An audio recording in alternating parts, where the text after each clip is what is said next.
ओम नमः शिवाय। जय श्री राम, हर हर महादेव। गलत भोग देने से हो जाता है आपका घर बर्बाद। गलत भोग? कौन सा भोग? क्या भोग? कैसे दिया गया भोग? किन शक्तियों को दिया गया भोग? बहुत महत्वपूर्ण है ये बातें। अगर आपको ये नहीं पता कि आप भोग किसको दे रहे हैं, अगर आपको ये नहीं पता कि आप भोग जो दे रहे हैं वो सही है, आपके घर के हित के लिए है, आपके हित के लिए है या नहीं है, तो आपका पूरा घर बर्बाद हो सकता है। तो वीडियो को ध्यान से सुनना, लास्ट तक सुनना, ताकि किसी चीज़ बारीकी से आपको समझ में आए।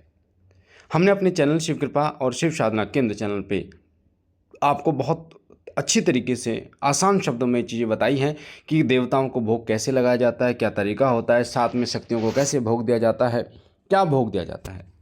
पर फिर भी कई ऐसे लोग हैं जिन्होंने वीडियो नहीं देखी, या फिर वो किसी अन्य व्यक्ति की बातों में आकर उन्होंने गलत भोग किसी अन्य शक्ति को लगा दिया। हमारे पास भी कई लोग मैसेज करते हैं कि गुरुजी हमें प्रेत साधना दीजिए, बैताल साधना दीजिए, परी साधना दीजिए। हम इन चीज़ों में हैं ही नहीं और ना हम इन पे विश्वास रखते हैं। हम अपने इष्ट देव पर विश्वास रखते हैं और उनकी भक्ति की तरफ ही लोगों को अग्रसर करने की कोशिश करते हैं। एक बच्चे ने मेरे से कहा था कि गुरुजी मैंने माँ काली को अपना रक्त दे दिया। तो भैया, रक्त देने के लिए किसने कहा था? माँ थोड़ी ना बच्चों का रक्त लेती हैं, अपने बच्चों का, अपने बेटों का, अपने बेटियों का रक्त थोड़ी ना माँ पीती है। माँ पीती है असुरों का रक्त, उनके रक्त का पान करती हैं, उनका भक्षण करती हैं माँ काल का। तो आप क्यों माँ को रक्त का भोग दे रहे हो? और कई ऐसे लोग हैं जो गलत भोग दे देते हैं भैरव को, माँ काली को, कलवा, मशान, भैरवी, बेताल, प्रेत, जिन या शमशान की अन्य शक्तियाँ। मुर्गे की कलेजी, बकरे की कलेजी, बकरा, मुर्गा दे दिया उनको भोग। अब उसके बाद में उनके घर में मौतें होनी शुरू हो जाती हैं। हर महीने, हर 6 महीने बाद या हर साल कोई ना कोई एक मौत होनी शुरू हो जाती है, जवान बच्चों की मौत शुरू हो जाती है। तो इसका कारण ये होता है कि आप तामसिक भोग में आप चले गए हैं। तामसिक भोग कभी भी किसी देवता को नहीं देना चाहिए। अगर आप देना चाहते हैं तो आप लौंग और बतासे का भोग दें। मैंने ये परसों की लाइव में बहुत अच्छी तरीके से आपको समझाया है कि भोग जितना सिंपल और जितना कम से कम हो उतना अच्छा रहता है। क्योंकि देवता को 80% या 90% आप भाव से जगाइए, भाव से मनाइए। सिर्फ 10% 20% भोग होता है उसमें। तो भाव आपका अगर होगा तो देवता कभी आपका नुकसान नहीं करेंगे और आप पर कृपा करेंगे। और देवता जो होते हैं वो कभी आपका अहित नहीं करते, सदा आप पर अनुकंपा करते हैं, आप पर कृपा करते हैं। तो कई लोग जो इन तामसिक शक्तियों को, जैसे जिनको दे दिया, बेताल को दे दिया, भैरव को दे दिया, भैरवी को दे दिया, या माँ कालका को वो तामसिक भोग दे देते हैं, तो उनके घर में तांडव शुरू हो जाता है। एक पीढ़ी ने दे दिया, दूसरी पीढ़ी नहीं दे पाई, तो उनके घर का नाश शुरू हो जाता है। क्योंकि ये शक्तियाँ उग्र शक्तियाँ हैं, और ये जो उग्र शक्तियाँ हैं ये शक्तियाँ भाव से, क्योंकि आप भोग दे रहे हो, भाव तो उसमें ऐड है ही नहीं, तो भाव से नहीं चला रहे आप भोग से चला रहे हो। और आपको मैं एक बात बता दूं कि भाव से चलाया गया देवता वो आप पर कृपा करता है, कभी आपका अहित नहीं करता है। पर अगर भोग से चलाया गया देवता हो, सिर्फ भोग दिया जा रहा है, तो जिस दिन उसको भोग देना बंद कर दिया उसी दिन वो आपका अहित कर देगा।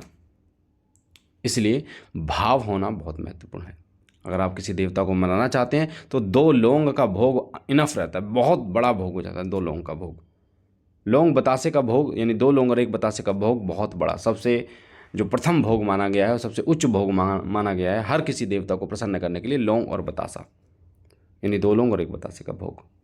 तो कभी तामसिक चीज़ों की पूजा बिल्कुल भी ना करें, और अपने इष्ट के प्रति आप हृदय में मग्न हो जाइए, उनके चरणों में हित लगाइए। प्रेत साधना, बेताल साधना, जिन साधना, ये सब माँ कालका के चरणों के सेवक हैं या अन्य देवताओं के चरणों की सेवा करने वाले हैं। तो आप माँ कालका को जागृत कर लो, माँ कालका की सेवा कर लो, भक्ति कर लो, बाबा भोलेनाथ की भक्ति कर लो। तो ये तो आपको स्वयं ही उनके आशीर्वाद स्वरूप आपको मिल जाएंगे, आपके लिए कार्य करना शुरू कर देंगे ये तो स्वयं, और वो भी सकारात्मक कार्य करेंगे।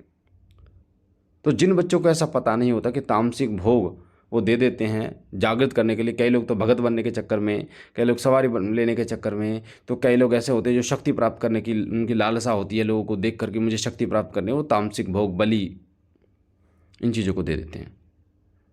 तो कभी भी तामसिक भोग आपको नहीं देना।